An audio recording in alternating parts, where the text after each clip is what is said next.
بسم اللہ الرحمن الرحیم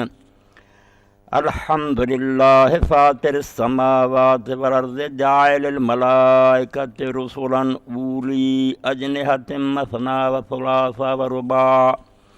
یزید فی الخلق ما یشاء ان اللہ علی کل شیء قدیر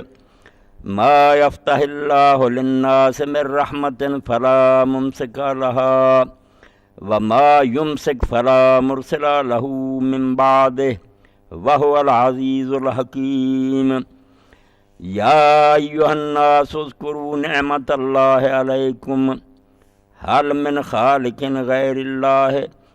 اللہ یرزقکم من السماء والارض لا الہ الا هو فَأَنَّا تُؤْفَكُونَ۔ حمد اللہ کے لیے ہے جو آسمانوں اور زمینوں کا بنانے والا ہے، جس نے فرشتوں کو اپنے قاصد اور پیغامبر بنایا ہے اور انہیں پر دیے ہیں، کسی کو 2 کسی کو 3 کسی کو 4 اور جس کے لیے وہ چاہتا ہے پیدائش میں زیادتی بھی کرتا ہے، اس کو زیادہ بھی دے دیتا صلاحیت اور قوتیں۔ بے شک اللہ جو چاہے کر سکتا ہے، قادر ہے۔ جو رحمت کسی قسم کی بھی وہ اپنے بندوں کے لیے کھول دے تو کوئی اس رحمت کو روکنے والا نہیں، اور جو رحمت وہ روک لے اس کے روک لینے کے بعد پھر وہ کوئی دلا نہیں سکتا، اور وہی در حقیقت غالب ہے، اور وہی حقیقت میں ہر شے کی حکمت کو سمجھنے والا ہے۔ اے لوگو، اللہ کے جو انعام ہیں تم پر ان کو دھیان میں رکھو، یاد رکھا کرو۔ کیا اللہ کے سوا کوئی اور بھی خالق ہے جو آسمانوں اور زمین سے تمہیں روزی دیتا ہے؟ حقیقت یہی ہے کہ اللہ کے سوا کوئی الہ نہیں ہے، تو تم کدھر بھٹک جاتے ہو؟ قرآن مجید میں بار بار یہ کلمہ دہرایا گیا، اور کئی صورتوں کا آغاز الحمدللہ سے ہوتا ہے، اور آپ دیکھتے ہیں قرآن مجید کا آغاز ہی اس سے ہوا سورہ فاتحہ کا، اسی لیے اس کو سورۃ الحمد بھی کہہ دیتے ہیں۔ الحمدللہ بہت جامع کلمہ، اور جیسے حضرت علی رضی اللہ تعالیٰ نے فرمایا کہ اول الدین معرفتہ،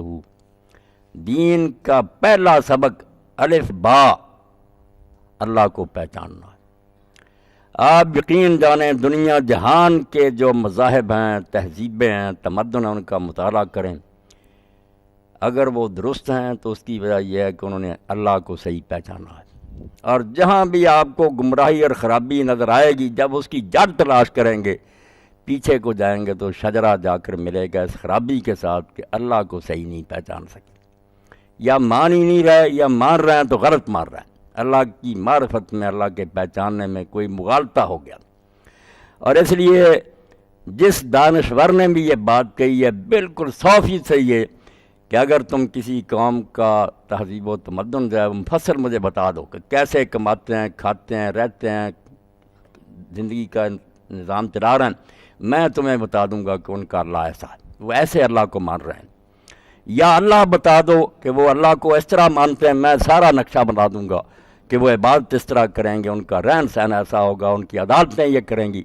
یعنی اللہ پر جو ہے نا ایمان یا اللہ کی پہچان، یہ بیج ہے جس سے تہذیب و تمدن کا درخت پیدا ہوتا۔ اگر یہ غلط ہو گیا سارا نظام خراب ہو جائے، کبھی درست نہیں ہو سکتا۔ تو اللہ کی پہچان کے لیے انبیاء علیہ السلام آئے ہیں کہ صحیح معرفت کرائیں، اس میں کوئی غلطی نہ رہنے دیں۔ جہاں بھی کسی کو اس سلسلہ میں ٹھوکر لگی ہے، شرک میں پھنس گیا، یا اللہ کے ساتھ کئی مان لیے، یا اللہ کو سمجھا کہ دنیا چلانے کے بعد وہ کنارے ہو کر بیٹھ گیا، اب دنیا خود بخود چل رہی ہے،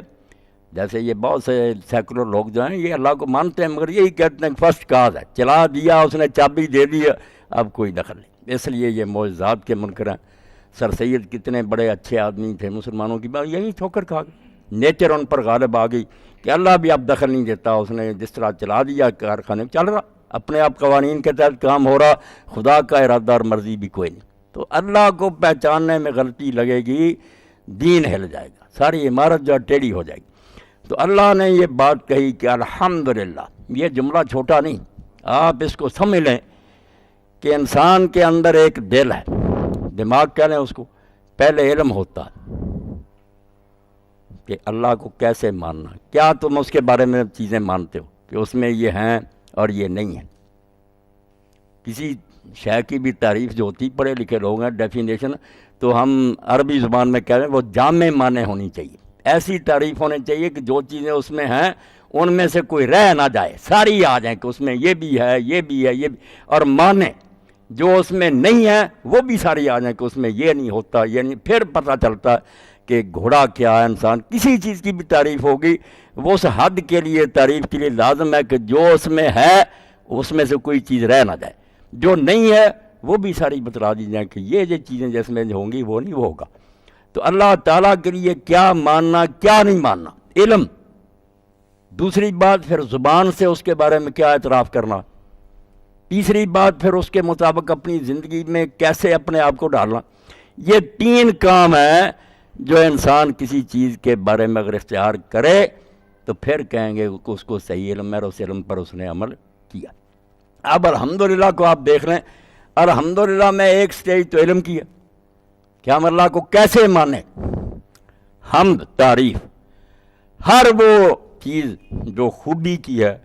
اس میں ماننی پڑے گی۔ جس کو آپ اللہ کہیں گے نا اس میں ہر شے جو ہے نا اچھائی آپ کے ذہن میں آتی۔ اللہ نے آپ کو عقل دی ہے، انسان بہت حد تک جانتا کہ یہ اچھائیاں یہ برائیاں، آپ چاہتے ہیں کہ وہ عادل ہو، انصاف کرنے دو، ظالم سے آپ نہیں محبت کر سکتے، مجبوراً اس کے سامنے سر جھکا سکتے ہیں، دل سے نفرت کریں گے، ہزار لعنت بھیجیں گے۔ عادل چاہتے ہیں، رحیم چاہتے ہیں، مہربان ہو، میری ضروریات کا اسے علم ہو، فکر مند ہو کہ اس کی حاجتیں پوری کریں، جو جو چیزیں مطلوب ہیں وہ سب اس میں پائی جائیں۔ اس لیے جب آپ الحمدللہ کہتے ہیں تو اتنا بڑا اقرار کرتے ہیں کہ ساری دنیا کی کتابیں اللہ کے بارے میں پڑھ جائیں، جو تھیالوجی اور علم الہی اس میں آ گیا کہ ہر اچھی صفت اور ہر خوبی والی بات اس ذات میں موجود ہے جس کو اللہ کہتے ہیں۔ اللہ کہہ کر پھر ایک شے بھی آپ نے کہا نا کہ یہ خوبی اس میں نہیں ہے، اللہ نہیں ہوگا۔ علم بھی ایسا ہونا چاہیے کہ ہر شے کو جانے، خواہ وہ چیز باریک سے باریک ہو، زمین کی تہوں کے اندر چھپی ہو، ہر چیز سے باخبر ہو، جہالت نہیں اس میں ہونی چاہیے، خوبیاں ساری ہونی چاہیے، خامیاں نہیں ہونی چاہیے۔ اس لیے الحمدللہ علم کے درجے میں تو یہ بات آپ کو حاصل ہو گئی، اتنی واقفیت ہو گئی کہ آپ اسی کلیے سے فیصلے کرتے جائیں گے کہ یہ بات جو کہہ رہے ہیں نا مولوی صاحب یہ الحمدللہ کے خلاف ہے، وہ تعریفوں والا اللہ ایسا کر سکتا، اور اس سے یہ عقیدہ جبر وغیرہ سارے باطل ہو جاتے کہ اللہ تعالیٰ خود ہی ہماری قسمت میں لکھ دے کہ یہ گناہ والے کام کراؤں گا ان سے اور پھر جہنم میں بھیج دے۔ آپ صاف بتائیں کہ آپ کا دل ایسے خدا سے محبت کر سکتا کہ مجھ سے زبردستی گناہ کروایا پھر آگ میں ڈال دیا، دوسری زبردستی کی۔ اس لیے ایسے ظالم اور بے رحم خدا سے آدمی کبھی محبت نہیں کر سکتا۔ اس لیے جبر کا عقیدہ بالکل الحمدللہ کے خلاف ہے۔ ایسا اچھا اور خوبیاں والا اللہ یہ زیادتی کر سکتا کہ لوگ نہیں بھی گناہ کرنے چاہتے، زبردستی ان کی قسمت میں لکھ دیتا، کراتا ہے، اور پھر عدالت کی کرسی پر بیٹھ جاتا اور کہتا کیوں کیا، خود کروایا، اب ملامت کرتا اور جہنم میں بھیجتا۔ اس لیے جان چھڑانے کے لیے جن لوگوں نے یہ بات کہی، قرآن مجید سے ہی پھر استدلال کیا کہ لا یسأل عما یفعل وہم یسألون، اللہ سے کون پوچھ سکتا جو وہ چاہے کرے۔ یہ بھی ایسی ہی بات ہے جیسے ہم کہتے ہیں نا کہ تگڑے دا 70ویں 100، 140 گن کرنا، وہ کہتا ابھی 100 ہی ہوئے، بھائی تکڑا جو ہے بول نہیں سکتے۔ ایسی بات یہ بھی اللہ کی شان کے بالکل خلاف، الحمدللہ کی جڑ کاٹ دی۔ یہ تو زبردستی کی بات کہ ہم بیچارے بول نہیں سکتے، ہے بھائی اندھیر نگری، کبھی نہیں ہو سکتا۔ لا یسأل عما یفعل کا معنی وہ ہے جو امام ابن قیم رحمۃ اللہ علیہ نے کیا، وہ چونکہ کوئی غلط کام کرتا ہی نہیں اس لیے کٹہرے میں کیسے کھڑا کیا جائے، پوچھا تو اس سے جاتا جو اچھا کرے کوئی برا بھی کرے، اس سے پوچھتے ہیں کہ تو نے یہ کیوں کام کیا غلط، جس نے غلط کرنا ہی نہیں اس سے مواخذہ کیا ہوگا، پوچھا ان سے جائے گا جو کبھی ٹھیک کرتے ہیں کبھی غلط، اللہ سے چونکہ غلط کام کا امکان ہی نہیں، سوال کیا کیا جائے، جو کرے گا ٹھیک کرے گا۔ سر نیاز بباید نہاد و گردن نو کہ آنچ حاکم عادل کند ہم آدرس، سر جھکا دے اور مان کہ وہ عادل حاکم جو کرتا ہے ہر وقت وہ عدل ہی ہوتا، وہ غلط کام کرتا ہی کبھی نہیں۔ یہ الحمدللہ آپ نے محسوس کر لیا کہ اگر دل میں یہ ایمان یقین بیٹھ جائے تو جیسے دریا کے کنارے سدا بہار پودا اگا ہوتا، کبھی اس کو خشک سالی کا وہ ملاتا ہی نہیں۔ کیوں اللہ کے بارے میں شکایت پیدا ہوگی؟ شکایت تو پیدا ہو اگر وہ الحمدللہ کا مالک نہ ہو، اس میں خوبیاں نہ ہو، کوئی عیب ہو، پھر شکایت پیدا ہو۔ جب تو نے اقرار کر لیا، کنفیس کر لیا، اعلان کر لیا، پھر نہیں، اس میں کوئی بات غلط نہیں ہے، وہ تو خوبیوں کا مالک، یہ علم ہے۔ اس کے بعد زبان ہے پھر، کہ زبان سے بھی ہم یہ کلمہ بار بار دہراتے رہیں۔ اور آپ دیکھتے ہیں قرآن مجید میں اور رسول اللہ کی حدیث میں بہت زور الحمدللہ پر دیا گیا۔ اور ایک روایت میں امام جعفر صادق فرماتے ہیں کہ نعمت خواہ کتنی بڑی ہو، اللہ نے بہت بڑا انعام کسی بندے پر کیا، وہ اتنا ہی مقابلے میں کہہ دے الحمدللہ، میرا اس میں کچھ نہیں ہے، یہ سب تیری مہربانی ہے، اس نعمت کا حق ادا ہو گیا۔ بالکل اس نے یہ مقابلے میں کیا دے سکتا تھا؟ بندے کے پاس ہے ہی نہیں، جو کچھ دیتا ہے وہ اپنی طرف سے دیتا ہے، اس نے کیا ہے جو مقابلے میں پیش کرنا؟ یہ اقرار ہی کر لے کہ تو دیتا، تیرا فضل و کرم ہے، تیری مہربانی ہے، جو کچھ ہوا فضل سے تیرے، جو کچھ ہوگا تیرے کرم سے ہوگا، بس یہ اقرار۔ تو زبان سے پہلے دل نے مانا کہ خوبیوں والا، پھر زبان جیسے جام لبریز ہوتا ہے نا، بھرا ہوا پیالہ، وہ خود ہی چھلکتا،